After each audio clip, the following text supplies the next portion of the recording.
Hello dear all, welcome to Sandhya Education Academy. I am Santosh Wag. Here we will see question number 1 of exercise 13.2 chapter direct and inverse proportion class 8 mathematics. So let's start our video and see how the concept of inverse proportion is applicable in our day-to-day life. See the question number 1 of exercise 13.2 chapter direct and inverse proportion class 8 mathematics. Here question is given which of the following are in inverse proportion. And these are the 5 statements. We have to state which statement is in inverse proportion. Now in this exercise we will see the inverse proportion. In the previous exercise we have seen what is the direct proportion. Now here I will write the definition of inverse proportion.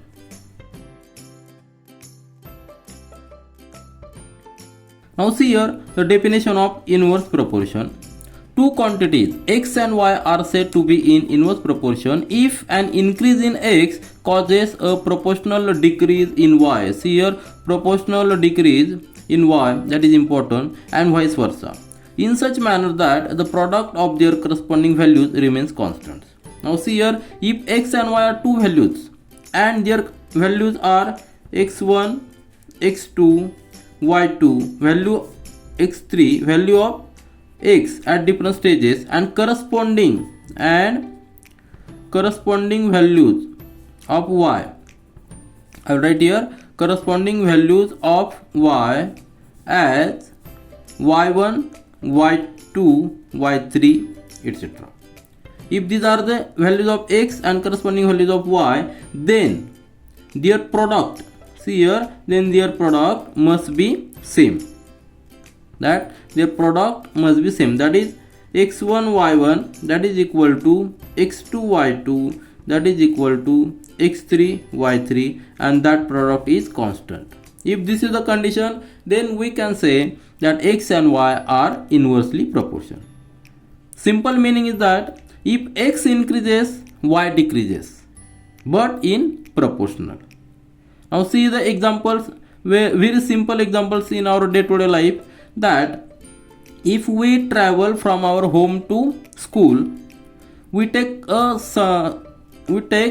some time. If we walk, then we will have to spend some time. If we use a cycle, then that time is reduced. See, the distance is same, but our speed is increased. By walk our speed is less, by cycle we increase our speed, then time is decreased. If we further increase our speed or go by bus, then time further decreases. That is, time and the speed are inversely proportional if the distance is same. So this is a simple example in our day-to-day life, and by using this concept we have to answer the above statements. Now see which are the statements. First statement is number of workers on a job and the time to complete the job. See here, if there is a particular job in a company, then that job, if we use 4 workers to complete that job, and in the second situation if we use 10 workers, then it is very clear that job will finish very early, means the time will decrease. We will require less time if we increase the workers. So this is an example of inverse proportion, isn't it? So I will write here inverse proportion. In the above statements, one is in the case of this inverse proportion, because as the number of workers increases, time required to complete that job decreases. So this is a case of inverse proportion. So this is the first statement is of inverse proportion. Now see the second, the time taken for a journey and the distance traveled in a uniform speed. See here, uniform speed word is used, isn't it?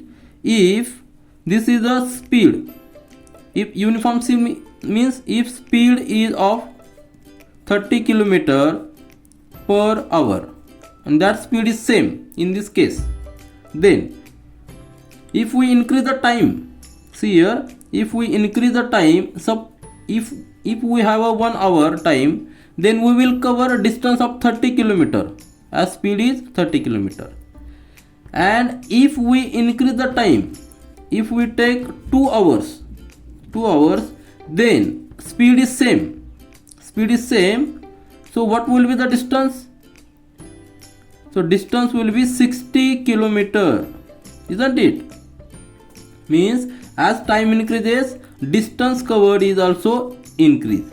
So this is not the case of inverse proportion, because in inverse proportion, two variables are inversely proportional, means one if one increases, other decreases. So this is not the case of this. So this second statement is not of inverse proportion, isn't it? Now see the third one, area of the cultivated land and the crop harvested. So it is very simple. As the area increases, crop harvested also increases, isn't it? Means there is no decrease if one increases. As land, see here in the third statement, what is given? If area increases, if we have a 1 hectare, see here, suppose we are harvesting a specific crop and we have an area of 1 hectare, we get 10 tons of that crop. If the area increases, if the area gets double, then crop harvested will also become double, that is 20 ton. See here, these two are variables. If it is x and it is y, here as x increases, y also increases, isn't it? So this is not the case of inverse proportion, it is a case of direct proportion. So here also this statement, third statement is also not a case of inverse proportion. Now see the next one, fourth one, time taken for a fixed journey and the speed of a vehicle. See, this is the example of our general routing, that time taken. Suppose for a fixed journey, let's understand what is a fixed journey. That is the distance from our home to school, that I have told early. Now see here, if this is the distance, this is the home and it is school. If this is the distance total, let it be 5 kilometer distance. Now what is said, speed of the vehicle, it is one variable and time is another variable. Here speed is not constant. Suppose we, in the first case, we go to the school by walk, isn't it? By walk we will require some 1 hour. If we require 1 hour by walk, if we take cycle, then we will require some less time, isn't it? Suppose we require 30 minutes. Here in first case 60 minutes. 1 hour means 60 minutes. And if we take bus, if bus speed is more, then the time further reduces, isn't it? It will require 10 minutes if the speed of the bus is more. That is very clear. Here two variables are there. Here first is the time taken and here is the speed, isn't it? Speed by walk, cycle and bus, these are different.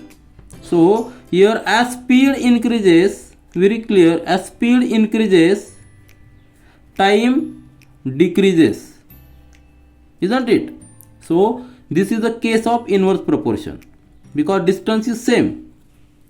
And very clear, as speed increases, time decreases. So this example is of inverse proportion. So what is our answer? Fourth one is also inverse proportion. Now see the last statement, population of a country and the area of land per person. Now again see here, population of country. So suppose in India, we know 130 crore is the population. an area of any country is fixed, isn't it? It is fixed. So very clear, per person area, per person area. So these are the two variables. What is two variables? Population and area per person, isn't it? If it is x and it is y, then it is very clear, if population increases, then area per person will decrease, because total area is fixed. So this is also the case of inverse proportion, that fifth statement is also of inverse proportion. So our answers, which are our answers? Inverse proportion is applicable for first statement, fourth statement and fifth statement. So these three statements are of inverse proportion. This is all for this video. We will meet again in our next video. Do learn, do enjoy. Thank you.